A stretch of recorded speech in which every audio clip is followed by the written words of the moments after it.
ये हमारी प्राथमिकता क्यों ना होनी चाहिए। मेरे देश में जो बनता है, जो मिलता है, वो मेरी प्राथमिकता होगी। मेड इन इंडिया ही हमारी प्राथमिकता होनी चाहिए दोस्तों। हमें स्वदेशी चीजों का यूज करना चाहिए, लेकिन वो लाइन कौन ड्रॉ करेगा कि कौन सी चीजें स्वदेशी है और कौन सी चाइना वाली चीजें हैं।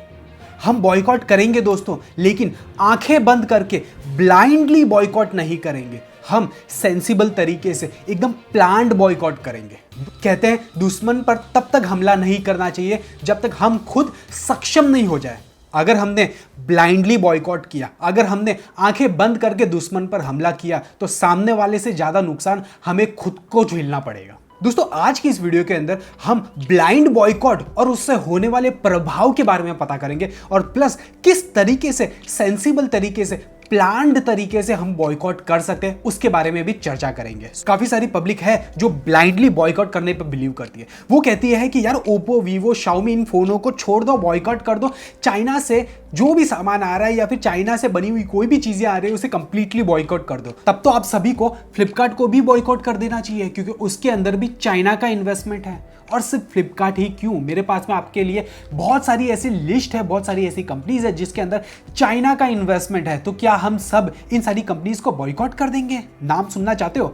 बिग बास्केट, जोमैटो, स्विगी, इन सभी कंपनीज के अंदर चाइना का इन्वेस्टमेंट है दोस्तों। चाइना की कंपनीज का इन्वेस्टमेंट है, और ये चीज यहीं पे स्टॉप नहीं हो रही।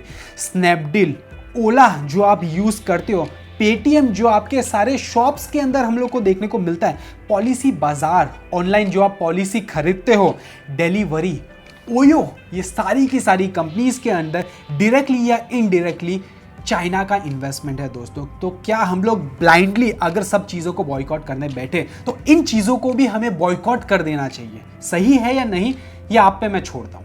ब्लाइंडली बॉयकॉट करने पे और क्या प्रॉब्लम फेस करने को मिल सकती है वो भी जानना बहुत ज़रूरी है।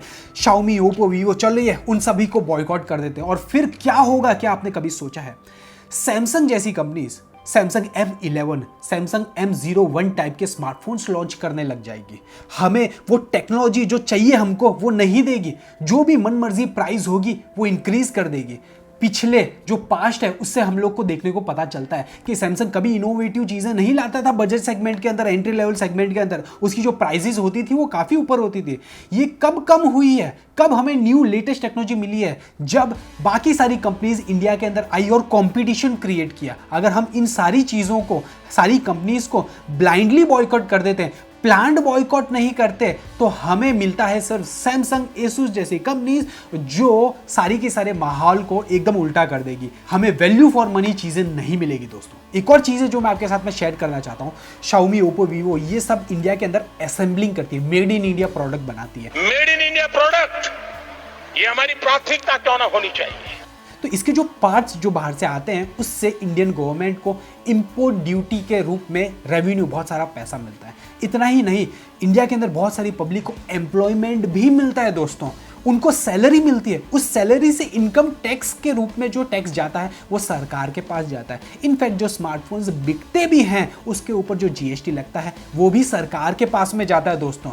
हमें अपनी सोच सिर्फ स्मार्टफोन तक ही सीमित नहीं करनी चाहिए। ऑटो इंडस्ट्री की बात करें तो करीबन 27% पार्ट जो है वो चाइना से आते हैं दोस्तों। काउंटर पॉइंट रिसर्च के एसोसिएट डायरेक्टर ने ये कहा है कि कंज्यूमर के पास में ऑप्शन ही नहीं है दोस्तों। इसीलिए मैं कह रहा हूं ब्लाइंड बॉयकॉट करने से पहले थोड़ा सोचिए और प्लान्ड बॉयकॉट कीजिए। तो अब क्वेश्चन ये आ जाता है कि चलिए ठीक है, ब्लाइंड बॉयकॉट नहीं करते तो किस तरीके से हमें बॉयकॉट करना चाहिए, क्योंकि सबक तो सिखाना है। तो बॉयकॉट करने के लिए हमें कंज्यूमर और सरकार दोनों को मिलकर काम करना पड़ेगा दोस्तों। कंज्यूमर यानी कि हम लोग क्या चीजें बॉयकॉट कर सकते हैं? हम वो चीजें बॉयकॉट कर सकते हैं जो कंप्लीटली मेड इन चाइना है, जो चाइना से ही बनी बनाई पैक टू पैक चीजें यहाँ पे आती है। तो ऐसी कौन सी चीजें हैं? स्मार्टफोन की बात चले तो Mi10 स्मार्टफोन, ये पूरा का पूरा चाइना में बना हुआ है, मेड इन चाइना है। इन चीज़ों को हमें सबसे पहले बॉयकॉट करना चाहिए। इसके अलावा जो फर्नीचर है, जो इंडिया के अंदर ज़्यादातर फर्नीचर चाइना से बने बनाए हैं आते हैं, उन चीज़ों को एज अ कंज्यूमर हम बॉयकॉट कर सकते हैं। बहुत सारे टॉयज़ है, इलेक्ट्रॉनिक टॉयज़ है जो चाइना से बने बनाए आते हैं, इंडिया के अंदर बिकते हैं। इन चीज़ों को हम सबसे पहले बॉयकॉट कर सकते हैं। फर्नीचर की बात करें तो करीबन 15,000 करोड़ के फर्नीचर इंडिया इंपोर्ट करता है। टॉयज की बात करें तो करीबन 10,000 करोड़ के टॉयज इंडिया इंपोर्ट करता है। इन सारी चीजों को हमें सबसे पहले बॉयकॉट करना चाहिए। एज ए कंज्यूमर हम ये चीजें कर सकते हैं, लेकिन साइड में गवर्नमेंट को भी कुछ करना पड़ेगा, इंडस्ट्री को भी कुछ करना पड़ेगा, सरकार को ऐसा माहौल बनाना पड़ेगा, ऐसा एनवायरनमेंट बनाना पड़ेगा जिससे मैन्युफैक्चरिंग बढ़े। काफी सारी पब्लिक के मैंने कमेंट्स भी पढ़े हैं, वो कहते हैं हम मंगल तक पहुंच गए हैं तो हम क्या 2 साल के अंदर मैन्युफैक्चरिंग स्टार्ट नहीं कर सकते?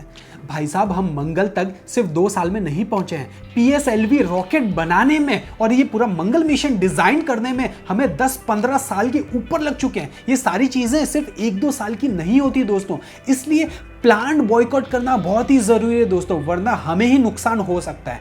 आज के टाइम पे स्मार्टफोन के बहुत सारे पार्ट्स चाइना से आते हैं। हम जब मैन्युफैक्चरिंग स्टार्ट करेंगे तो 1-2 साल में नहीं, लेकिन कम से कम 5, 10, 12 साल के अंदर हम ये सारी चीजें खुद मैन्युफैक्चर करना स्टार्ट कर देंगे। हम यूं ही आंख बंद के बॉयकॉट नहीं कर सकते दोस्तों। हम लोग सोलार इंडस्ट्री की भी बात करें तो जो सोलार पैनल्स है उसके अंदर बहुत सारे जो मटीरियल्स है, रॉ मटीरियल्स है, वो चाइना से ही आते हैं, जिसकी वजह से हम सौर ऊर्जा उत्पन्न कर पाते हैं। तो ये सब चीजों का ऑल्टरनेटिव हमें ढूंढना पड़ेगा। इसीलिए मेरे आप सभी से रिक्वेस्ट है कि ब्लाइंड बॉयकॉट करने से बचो, स्मार्टली एकदम प्लान्ड तरीके से बॉयकॉट करो तो उन चीजों को बॉयकॉट करो जो कंप्लीटली मेड इन चाइना है। मेड इन इंडिया प्रोडक्ट्स के ऑल्टरनेटिव ढूंढो, चाइना का जो इन्वेस्टमेंट है उसका ऑल्टरनेटिव ढूंढो और खुद बनाओ। हमें 5 साल लगेंगे, 10 साल लगेंगे, 12 साल लगेंगे, लेकिन एक टाइम आएगा जब हम उन चीजों को कंप्लीटली बॉयकॉट कर देंगे ना, तो हमें खुद को नुकसान नहीं झेलना पड़ेगा। तो आपके हिसाब से हमें क्या करना चाहिए? आंखें बंद करके ब्लाइंडली बॉयकॉट करना चाहिए या फिर सेंसिबल तरीके से, स्मार्ट तरीके से प्लांट बॉयकॉट करना चाहिए? हमें नीचे कमेंट में आपके सुझाव का इंतजार है। प्लीज हमें नीचे कमेंट में जरूर बताइएगा। आई होप आपको हमारे वीडियोस अच्छे लग रहे हैं, जेन्युइन लग रहे हैं, रीजनेबल लग रहे हैं। अगर लग रहे हैं तो प्लीज वीडियो को लाइक करके इस वीडियो को ज्यादा से ज्यादा हो सके तो शेयर कीजिए, ताकि लोगों का दिमाग थोड़ा सा और ओपन हो, उन्हें पता चले कि ब्लाइंड बॉयकॉट और सेंसिबल प्लांट बॉयकॉट के अंदर क्या फर्क है और किस तरीके से हम इंडिया को ग्रोथ, तरक्की के रास्तों पे ले जा सकते हैं। प्लीज ये वीडियो शेयर करना बिल्कुल ही भूलिएगा। इसके अलावा टेक देखो जी चैनल को सब्सक्राइब कर लीजिएगा, नोटिफिकेशन बेल को ऑल पे हिट कर लीजिएगा। इसके अलावा साइड में कुछ वीडियोस है, अगर आपने चेकआउट नहीं की तो प्लीज जाके चेकआउट कर लीजिए। मिलता हूं नेक्स्ट वीडियो के अंदर, तब तक के लिए tata bye bye. This is Vivek signing of.